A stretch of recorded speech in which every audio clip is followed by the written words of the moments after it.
how did you find out or learn about that being an asset class worth investing in? How did that come about for you? It's funny you asked that question and that's a good question because I've always been aware of the value of a good domain.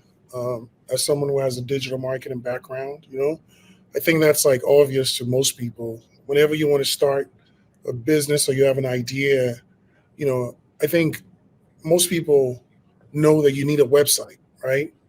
And you go on GoDaddy or Namecheap or Wix or whatever, and you look for a website. And then, we just assume that most of the websites that we have in our mind are gone and they can never buy them. Or you see a price and you go, this is what they're asking for it. I never was aware of the economic viability of it. So during, I guess the pandemic was when it really, really hit me. So like 2020, around that time? 2020 was when I really decided this is what I wanted to double down on. But prior to that, I was already collecting some names and I had received a few offers for them, but I wasn't aware of what the real value was. It wasn't anything intentional. It was just coincidental at that point. So during the pandemic, I discovered and met people that were in that world and was like really fascinated by them, went out and met with them and, essentially recruited my own network of mentors. And I just saw opportunity with that, right? I met a guy named Rick Schwartz who goes by the Domain King. He was gracious enough to allow me to come to his house for an interview.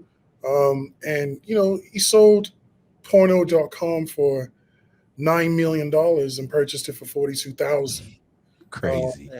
Yeah, I met a guy named Frank Schilling, who ended up selling a group of us this extension .hip hop, right? So just the same way you have a .com or .net or .org or whatever, there's also .hip hop. And so we purchased that from Frank, and Frank is one of the most successful domain investors in the world.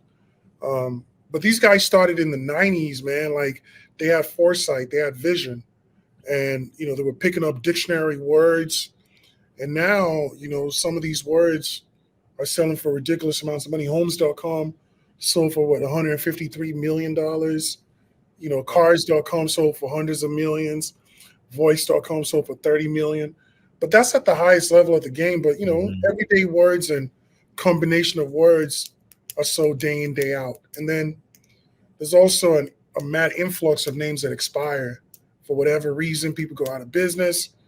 People don't renew them. So that also creates another wave of opportunities. Early